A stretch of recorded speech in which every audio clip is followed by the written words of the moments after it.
6 février 2021 salaamaaleykum dal leen ak jàmm grand débat tey ñu fas yéene dalal Soumaïla Manga bokk ci mouvement bi ñu naan mouvement debout pour la patrie ñu créé ko depuis 2018 mu nekk candidat aussi ci élection mairie ya ci war a am ca Ziguinchor Soumaïla Manga salaamaaleykum ñu ngi lay dalal jàmm. maaleykum salaam monsieur Sène di profité ci occasion bi di nuyoo toute la rédaction de la Teranga TV. di nuyoo te waa Ziguinchor. ñoo xamante ne incha allah le mois venu war naa taxaw nekk seen candidat pour la première fois. un candidat pour la mairie de Ziguinchor. dinañ ci ñëw fi ñuy njëkk doore mooy jamono bi dëkk bi andil Sonko yóbbul Adji Sarr ainsi de suite assemblée nationale tey ban lecture nga mën a def ci actualité Ousmane Sonko bi. bon merci beaucoup monsieur Sène xam nga mbir mi. nit bay wax da nga wax dëgg te yàlla tax. ndax bu muy xew kenn fekkew ko. Sonko c'est vrai que moom en toute responsabilité moo jóg dem pour faju ji. bu ma xewee ku nekk taxaw ne waru fa dem pour quelle raison ñu avancé ce n'est pas valable.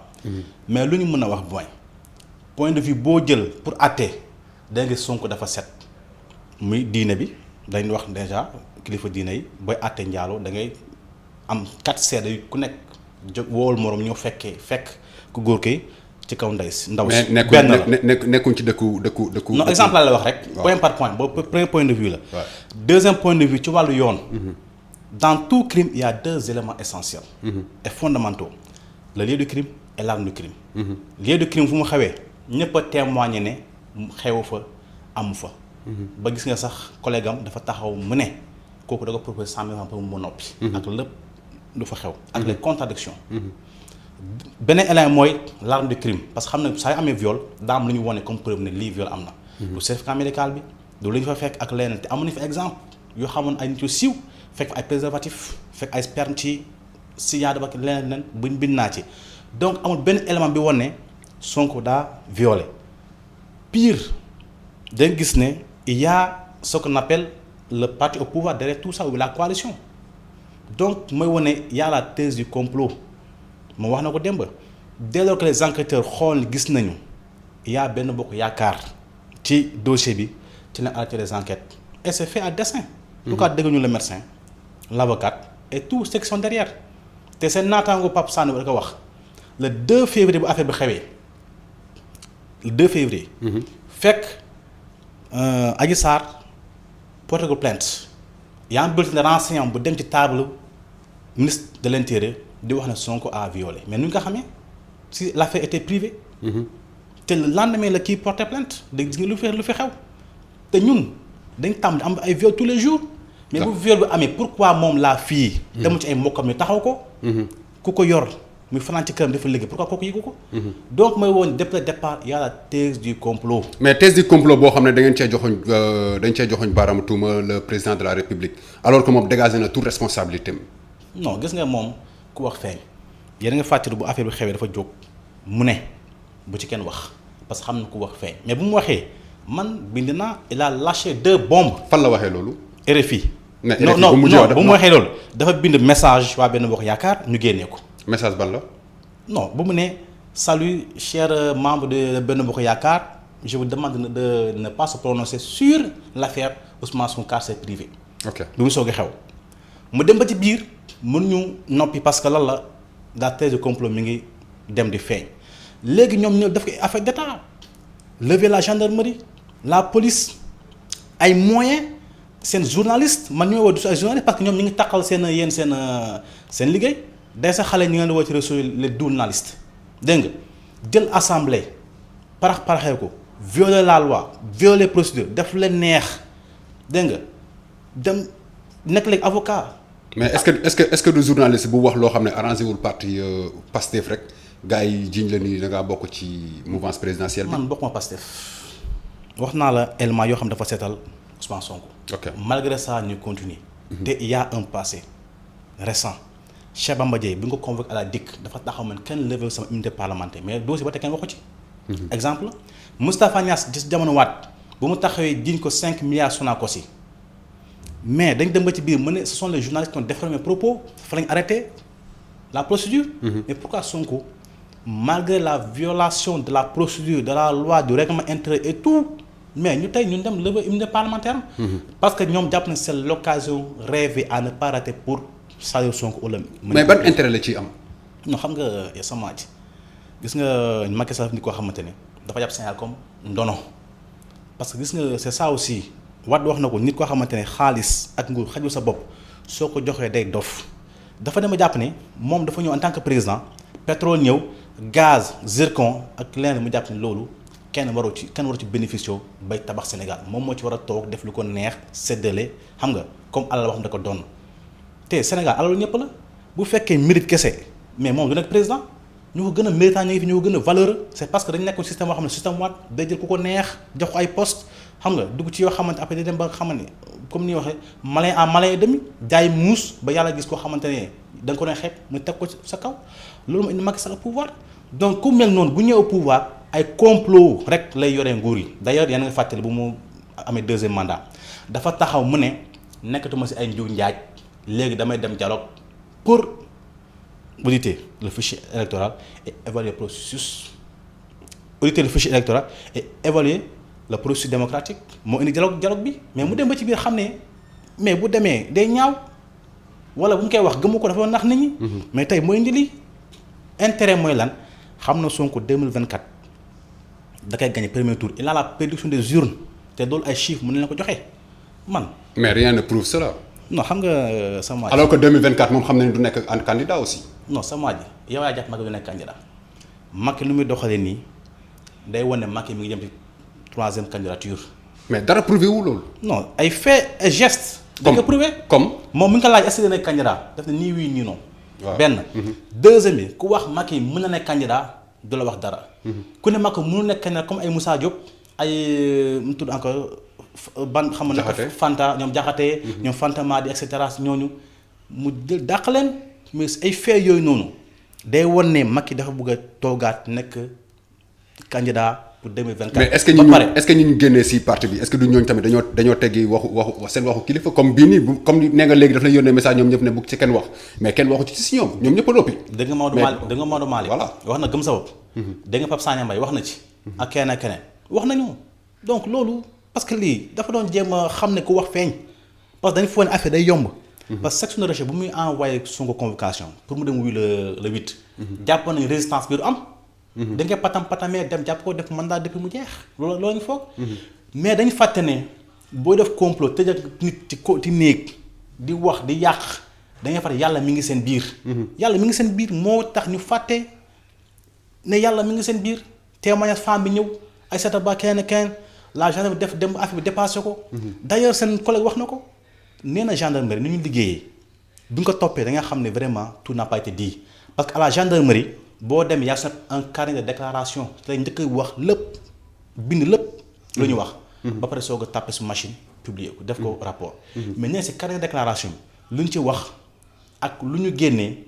mais c'est totalement différent. tey taxawaayu assemblée nationale nan nga koy gisee. xam nga moo xam benn affaire di nga Sonko il est très intelligent day sa loolu c'est l'art de la guerre dañ ne booy xeex ak nit fexeel nga xam sa adversaire Sonko dafa xam adversaire am.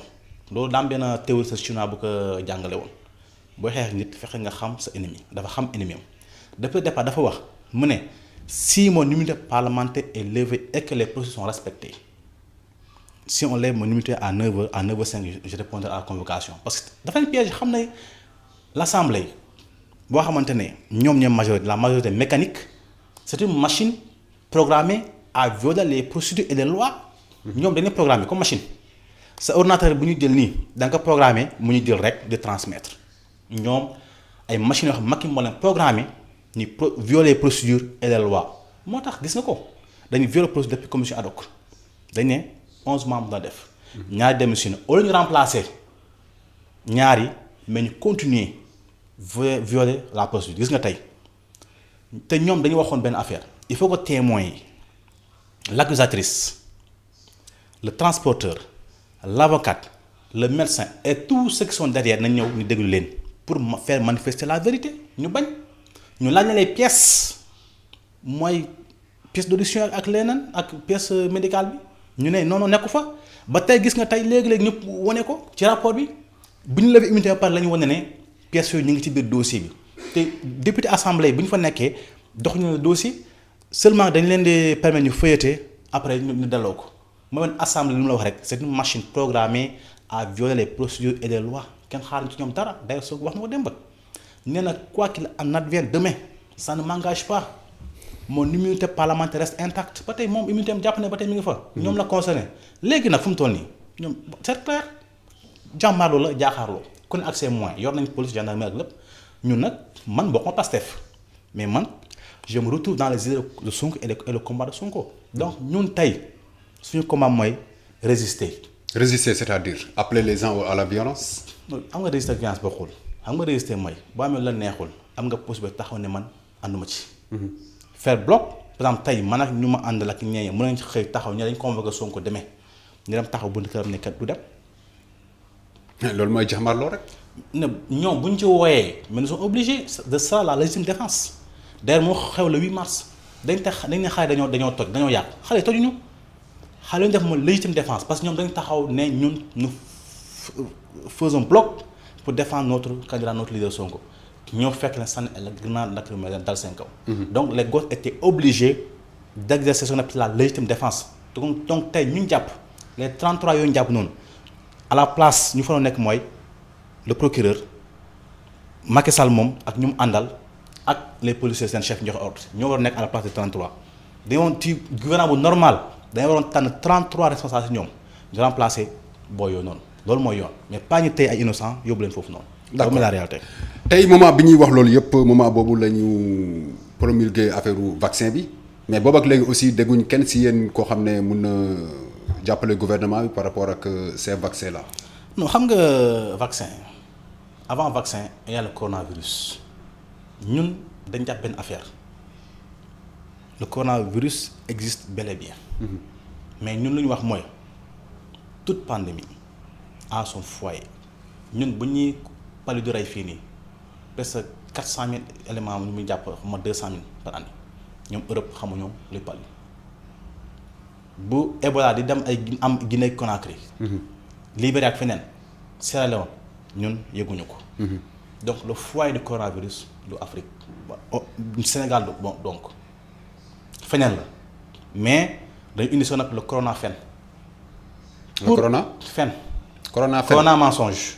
c'est-à-dire dañu utiliser corona pour fen nit ñi à la place du coronavirus on a le corona mensonge parce que lépp ay fen la ay montage parce que tey comment se fait yow ñu ne corona mi ngi Sénégal.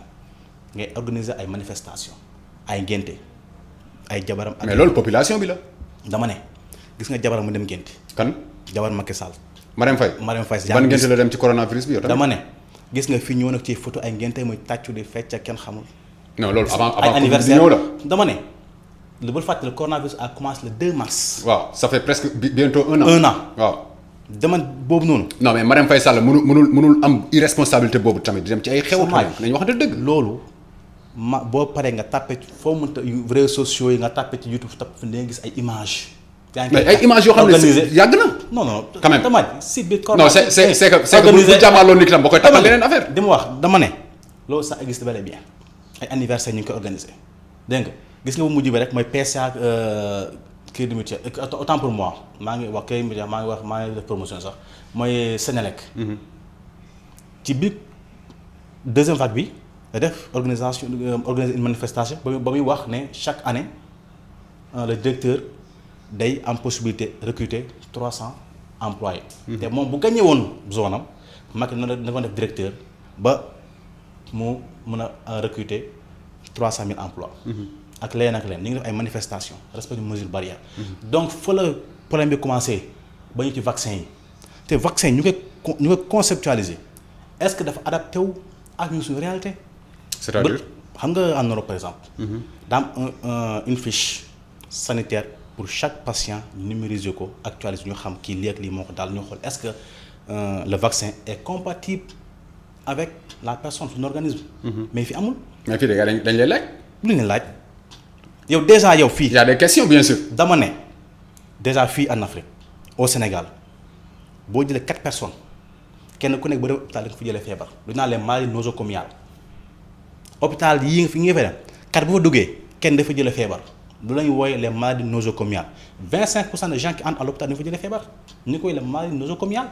c'est parce que lu ñu fi indi ce n'est pas adapté à nos réalités moo tax boo gis ay pays comme mu tudd sax Cuba créer seen vaccin Sobrena bu tudd souveraineté gis Madagascar créer Artemisia ak feneen feneen ñu xool ak seen population lan la laaj seen réalité ñu adapté ko mais ñun dañ jël importé dégg nga on importe même des leaders donc vaccin bii nii taloo suñu xel mooy gaal ñuy wax c'est clair yéen daal dama yaakaar ni lépp lu Macky Sall la dugg rek mbaa mu dugal ci loxoom daal yéen pour yéen baaxul quoi.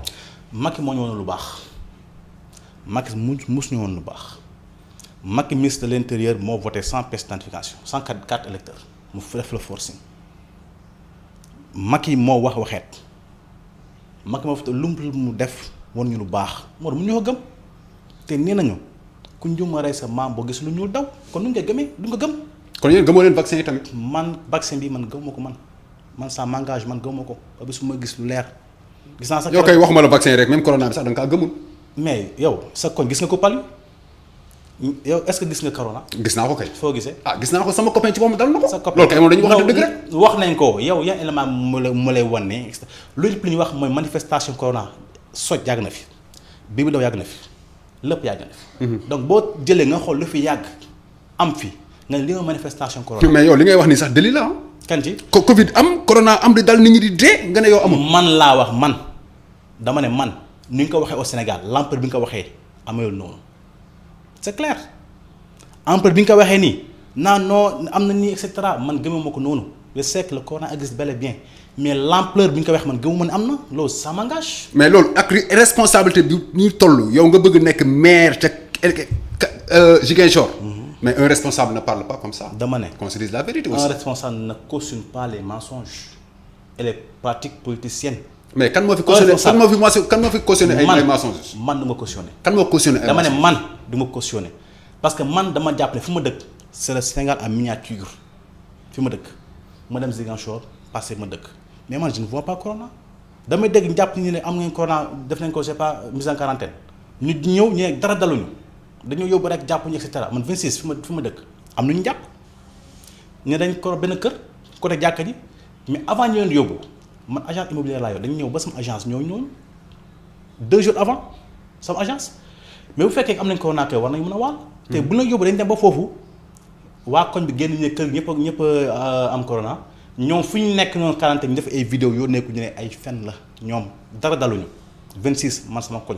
boo leen bëggee c'est que mettre la en quarantaine ak am nga Covid bi ça fait 2. mais ñoom dañuy wax ne am nañ corona waa koñ bi génn di wax ba jaxase na sa koñ bi man fi ma dëkk laa la wax ñu taxaw ñu ne amul. Ziguinchor benn femme boo xamante ne moom mooy toggal dafa dem ñu ne ko am nga corona mooy ma da ngeen di fen ak médecin ma ñibbi sama kër moom mooy toggal man Ziguinchor donc gis naa ay cas yoo xamante ne. yow ñooñu nga gëm seen wax mais gëmoo waxu nguur gi quoi. man ñoom laa gëm seen wax parce que ñoom laa gis ñoom laa xam nga je pense y a moo nekk le premier ministre de François Hollande fat naa turam je pense c'est Bernard Ayrault je pense voilà dafa taxaw mu ne la France ce ne sont pas des statistiques ce sont des visages et des réalités que je vois. Donc le Sénégal ce ne sont pas des statistiques qu'on nous donne le Sénégal ce sont les réalités et les visages que je vois man loolu mooy Sénégal ci man. Sénégal mooy li ma gis ak li may dund mooy li ma Sénégal ci man. d'accord pas li ñu may jox. d'accord parce que xam nga tax. que les données de l'État ne sont pas fiables. Parce que les organismes d'évaluation ne sont pas indépendants. Comme en France nga jël Pôle emploi. cadre ñoo fa nekk kenn du leen wax ni ngeen def. mais tey boo xoolee tous les organismes dépendent des ministères les ministères dépendent du président donc il y a ce cordon ombilical qui lie le président même avec la justice avec tout donc naka lañ mën a gëmee te xam nee nañu ku ñu abal ay bët. fu ko neex ngay xool xoolee. waaw léegi yow ñu dugg ci domaine bi nga nekkee boo xam ne balaa ñoo ñëw ci Ziguinchor yow domaine bi nga nekkee muy immobilier nguur gi dafa teg loo xam ne dafa arranger population sénégalaise mais yéen ñi yor immobilier yi yéen a ngi yokk location bi ba di bëgg rey nit ñi. xam nga ma wax la benn affaire agence immobilière du yokk location. kan moo ko borom kër mooy taxaw mu ne sama kër ñu laa koy loué. mais yow mun nga ko wax temps moo ci gën. dama ne nous sommes des prestataires de service. waaw dañ lay jox ne la luyeel ma. 2 mois mooy avance ak caution boobu c'est fixe ça ne change pas. yéen ngeen laaj 3. non c'est dama ne 3e mois bi c'est pas obligatoire nga laaj 100%. mu nga laaj 50%, mu nga laaj 75, mu nga laaj ça dépend ci tolluwaay client bi mais ñun dañuy fay impôt. C'est vrai que ay entrepreneurs ndaw lañu amaguñu moyen parce que l'impôt du yéen ñëppay fay impôt. non dama ne. yow nga xamal sa bopp rek. dama ne gis nga affaire pour mu leer. nguur këpp ku yëngu. ci activité. xam na fi nga nekk. boo fayul tey ëllëg di nga fay. te boo bañee fay tey ëllëg dina la fay teg la ay pénalité donc boo fayul tey moom xamal ne tu paieras plus. mais li ma mën a wax mooy. waaw immobilier. loolu kenn mën na ko réguler xamul tax parce que le marché s'autorégule. y a ce qu'on appelle la loi du marché. basée sur l'offre et la demande. bu fekkee demande bi moo ëpp offre bi c'est normal que mu am renchérissement du coup. bu fekkoon nag offre bi mu ëpp demande bi nag day baisser. mais pourquoi pas état mu jël des moyens créer des logements sociaux. la mu délocaliser certains emplois dans les régions qui sont vides mais defe ko la responsabilité incombe à l'État mais dañu bëgg yàq der naan ay agents immobiliers ça c'est faux parce que le marché s'autorégule kenn du ko réguler. d'accord kon jàpp nga ne loi bi lu ñu war a mën a xoolaat la. loi bi amul sens ndax respecté ñu ko parcelle fii bi nga doon louer ay chambres à 25 000 francs 20 000 mais bu ñu yokkee loi bi bu ñu indee loi bi la nit ñi génn yokk ba 40 50. mais yéen la. ñun dañu am ay kër. yéen a ko yokk. dama ne borom kër ñoo yokk. bëri na ay agences immobilières yoo xam ne borom kër day ñëw joxe leen appartement par exemple à 100 000 mais ñoom ñoo koy yóbbu à 150 000. loolu sàcc la. ah voilà. ku ko def borom kër yéegu ko. majeure partie des agences dañ koy def. dama ne man en personne man maa ngi wax ñëpp dama seetaan. man frais de déplacement du nga ko laaj comme ni ngay def ni lay woon ay noo 5000 francs pour nga man du ma ko laaj parce que man xam naa loolu. te man location ñu bëri xaw ma ci location man en personne. man loolu def may accompagnement prestation de service vente et cetera man loolu laa gën a yëngu. d'accord un cool si laay kii. parce que xam nga tax. c'est vrai que métier dafa yàqu lépp loo gis am na ñu baax am na ñu bon. c'est vrai que dans le métier y a des gens yoo xamante ne c'est pas les règles loolu c'est connu. d'accord courtier et cetera dañu def leen neex wa ñëw ne la néeg baa ngi nii la encaissé 2 encaissé 3 mais ça existe mais nga nguur moo war a réguler loolu. waaw mais nguur gi xam nga bëggoon na si taxawaat mais affaire Ousmane Sonko bi moo ñëw bu ëtt fa lépp parce que bëggoon nañu régulariser waat. non gis nga loi boobu tey boo ci doon joxe conseil par rapport ak assemblée nationale bi nga xam ne ñoom ñoo ko war a jiite ak le président de la république ban conseil nga koy jox ci affaire immobilier pour que une bonne fois pour toutes ñu régler ko biir Sénégal. gis nga moo wax la benn affaire lépp secteur bu nekk bu buggee mu dox da nga koy réguler nag du ay wax ay tàppale comme li ñu fi indi ay baisse de loyer ay tàppale la. kër goo xam ne tabaxoo ko xamoo borom xamoo nu nga ko tabaxee jàppee ko ci matin nga ne ko na wàññi. mais suufu Sénégal la nag. kane suufu Sénégal la. suuf Sénégal est-ce que moom da ko may. mais yow quelque soit alpha. gis nga ñoom gis nga bu gën a grave mooy ci suuf si ñoom bu ñu def advertissement ñoom ñi bokk ci système yi ñoo koy séddoo def fay ay frais de bornage 50 000 francs ba pare jaar ko ay millions. gis nga bu ñu jaaroon ci yoon yow da nga am kër man am kër ngeen am kër parce que terrain cher frais de bornage yi entre 25 000 la ba 100 000 francs nga am terrain mais dañuy def ay lotissement kenn du ko xam ñu joxante ko seen biir ba pare di ko jaar ay millions lu mu fi am donc bu lépp jaaroo yoon ku ne da nga am sa terrain tabax doo soxla location mais jaar yoon. y a ce qu'on appelle la spéculation dans le secteur. suuf si ñoo koy séddoo.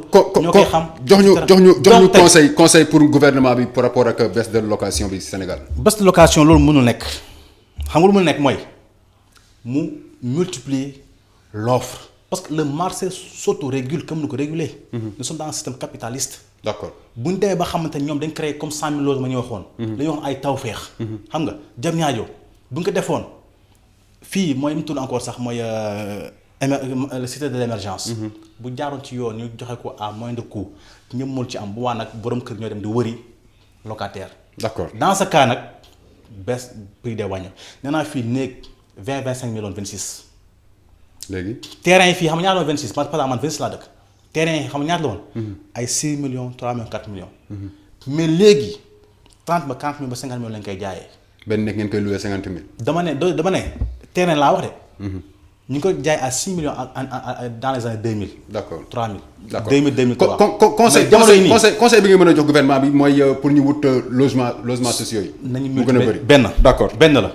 deuxième mooy nañu faire comment xawma rek décongestionner Dakar yaa sonn la macrocéphalie de Dakar. comme nit yaram bi sa bopp bi ngande mooy Sénégal. xam nga nit bu yaram bi sewee tànki sa bopp nga ne parfois da nga dox di bëgg a daanu. waaw c'est ça le Sénégal. d'accord le tout est concentré à Dakar moo tax ñu ne la macrocéphalie de Dakar. d'accord léegi nag. dañ jël ministères yi. services yi. ak yeneen. ñu créer ko dans les régions ni ñu mën a delluwaat replier wu dans ce cas on donne du sens au salaire parce que ku fekk 100 000 francs à Dakar ça ne sert absolument à rien. d'accord mais comme des 100 000 francs dans les régions Ziguinchor Tamba. tu es peinard tu es un boss. ñu wax na fi pôle les pôles territoires. anamu fàtte na ko. c'est-à-dire mooy nit Macky dafa nit koo xamante ne bu waxee fii tey bu subaa fàtte. d'accord li mu gàddu moo diis moo tax di leen rappeler que ni ñu ngi dalal tey Soumaïla Manga bokk ci mouvement debout pour la patrie nekk candidat ca élection bu mairie ca Ziguinchor foofu la ñuy dem desi léegi Ziguinchor moom daa am borom fu mu toll nii. borom du kenn ku dul. mooy kan Balde ba fa nekk nag nga bëgg koo déjati pour ci élection yi nii moom saa waay xam nga ni du yow yaa ko fu mën a déjati. non xam nga borom Ziguinchor mooy les populations. mais am na ku ñu fa jiital. c'est vrai. voilà parce que les gens n'avaient pas compris xam nga boo xoolee Ziguinchor depuis ñoom Etienne Carvalho ay Jules Charles Bernard. xam nga ay ñoom Mamadou Sy le maire ay ñoom Robert Sagna ba ci Balde ñooñu dañuy incarner un système dañuy choisir teg leen fa jox la ay moyens dem leen. ngeen nekkal fa le pouvoir. nit ñu dañu comprendre loolu.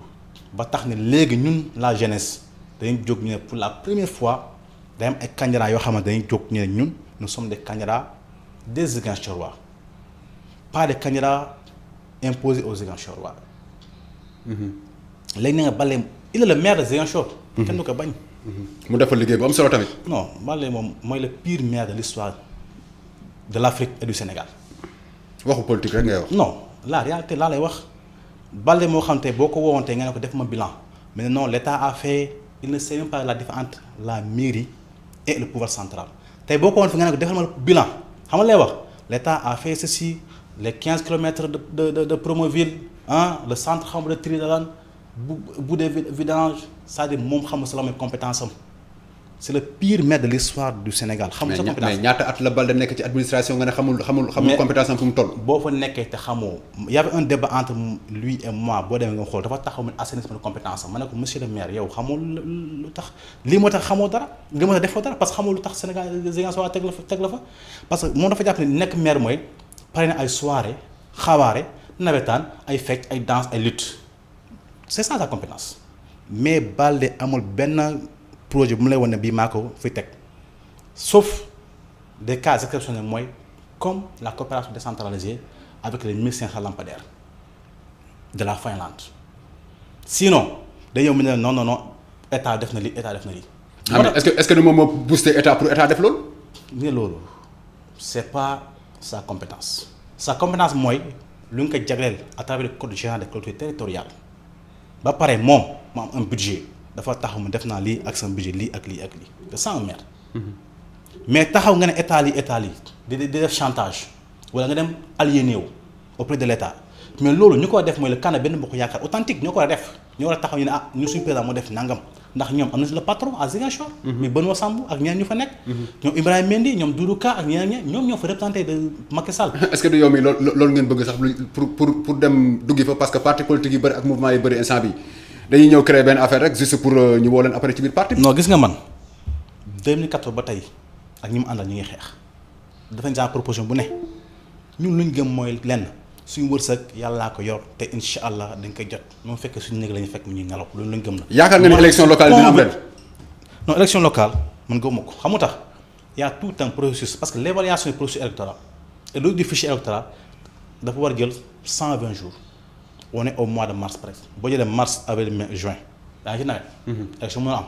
boo paree ñu soog a d'accord sur des points def modification du code électoral du code général des collectivités territoriales ba pare moo passe assemblée. ñu voté ko promulgué ko. ça prend énormément de temps. ba pare nga soog a def lu ñu naan la révision des listes électorales. xale yi bindu les premiers votants ku changer ba pare nga soog a jël un décret pour fixer le rendez-vous. donc man gëmuma mën a nekk. mais mën nañu ko couplé ak législative yi dëgg mooy décembre 2021. mën nañu ko couplé ak législative yi donc. ñoom bëgg nañ ko dañoo wax ñoom bëgg nañ ko ñoom. ñan. waa parti bi. waa Macky Sall bëgg na ñoom élection d'ailleurs dëgg nga ñu ko wax nee nañu Macky Sall dafay wax bëggul élection fii ak 2024. bëggul élection fii ak 2024 ndax lan ñu parce que peut-être il est l'homme le plus renseigné tous les jours le président va aux élections il faut ngeen xam loolu parce que renseignements généraux yi bulletin d'information yi les médias et cetera les avis mi ngi recueillir di xam voilà la situation. moo tax mu xam ne instant nii nii benn dafa sumb loo xamante ne dafa woote leeral mooy audit du fichier électoral et évaluation du processus électoral ba nga xamante ne du ñaar du amati te ku nekk ñu ngi koy teg bët. donc bu demee tey ci conditions yi nii day ñaaw ci moom.